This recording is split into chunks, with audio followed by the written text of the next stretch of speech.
Assalamualaikum warahmatullahi wabarakatuh. Apa kabar anak-anak? Semoga kita selalu sehat dan tetap semangat dalam belajar. Anak-anak, kita telah belajar tentang ruang dan interaksi antar ruang. Kali ini kita belajar tentang pemahaman lokasi melalui peta. Lokasi suatu tempat dapat dilihat pada sebuah peta. Peta adalah gambaran permukaan bumi pada suatu bidang datar dan diperkecil dengan menggunakan skala. Pada peta terdapat sejumlah informasi yang menyertainya. Kalian harus mampu membaca peta agar dapat memperoleh berbagai informasi yang dibutuhkan. Bagaimanakah memperoleh informasi pada sebuah peta? Untuk menjawab pertanyaan tersebut, maka kalian harus memahami komponen-komponen atau unsur-unsur yang terdapat pada sebuah peta. Sebuah peta terdiri atas beberapa komponen penyusunnya, seperti judul peta, skala peta, orientasi utara, simbol peta, garis astronomis, inset, legenda, dan sumber peta. Yuk kita bahas satu persatu. Judul peta. Judul peta menunjukkan isi suatu peta. Sebagai contoh, judul sebuah peta, peta penggunaan lahan di Indonesia.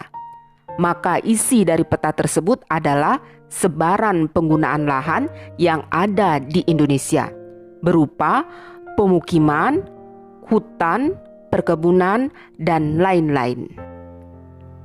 2. Skala peta. Skala peta menunjukkan perbandingan antara jarak di peta dengan jarak sesungguhnya di lapangan. Contoh, skala sebuah peta adalah 1:100.000. Berarti objek yang jaraknya 1 cm di peta berbanding dengan 100.000 cm atau 1 km di lapangan. Skala peta dibedakan menjadi skala angka dan skala garis atau grafis. Skala angka berwujud perbandingan angka, misalnya 1:10.000. Dibaca 1 cm di peta sama dengan 10.000 cm di lapangan atau jarak sebenarnya. Skala garis adalah skala peta yang berbentuk garis dengan ukuran tertentu. Skala tersebut dibaca 1 cm di peta sama dengan 5 km di lapangan. 3. Orientasi utara atau penunjuk arah. Biasanya sebuah peta memiliki penunjuk arah, yaitu arah utara. Bentuk penunjuk arah ditunjukkan oleh simbol berbentuk panah dengan bentuk yang bervariasi. 4. Simbol peta. Simbol peta adalah tanda khusus pada peta yang mewakili objek yang dipetakan. Tujuan simbol peta adalah untuk memudahkan pengguna peta dalam membaca dan memahami isi peta. Berdasarkan bentuknya, simbol peta dapat dibedakan menjadi simbol titik, simbol garis, simbol warna, dan simbol area. Simbol titik pada peta dapat beragam bentuknya. Simbol titik dapat berupa lingkaran, bujur sangkar, segitiga, dan lainnya. Lambang ibu kota biasanya diberi simbol bujur sangkar. Gunung api berbentuk segitiga dan ibu kota kabupaten berbentuk lingkaran. Simbol garis dapat digambar dalam beragam bentuk dan ukuran ketebalan. Ketebalan garis dapat diatur sesuai dengan kaidah perpetaan. Simbol jalan biasanya berupa garis kontinu atau tanpa putus-putus dengan ketebalan sesuai dengan kelas jalannya. Simbol warna digunakan pada peta dengan aturan tertentu.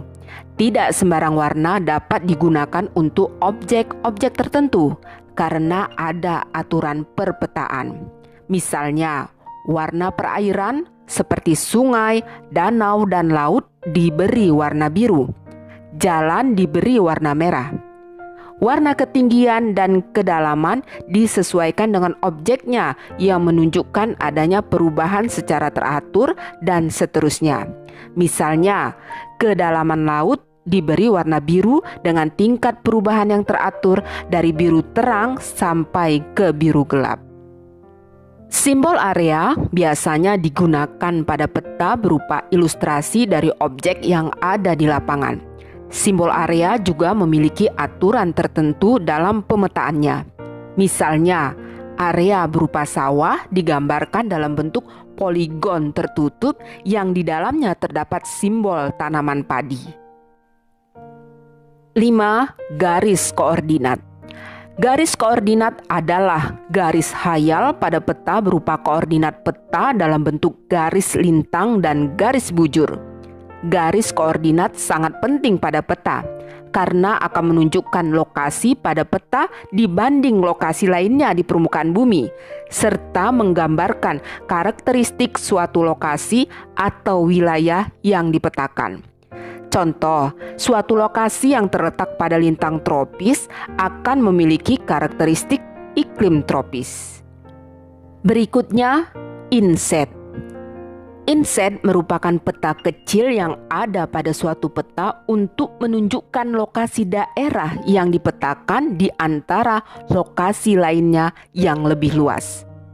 Contoh, jika peta utamanya adalah peta Pulau Kalimantan, maka insetnya adalah peta negara Indonesia. Karena Pulau Kalimantan terletak di negara Indonesia. 7. Legenda.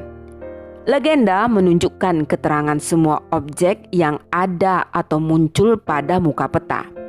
Pada legenda inilah seorang pembaca peta akan mengetahui tentang objek yang ada pada wilayah yang dipetakan. 8. Sumber peta. Sumber peta menunjukkan orang atau lembaga yang membuat peta. Dari sumber peta inilah diperoleh informasi untuk pembuat peta, sehingga bisa dinilai kualitas peta yang dihasilkannya.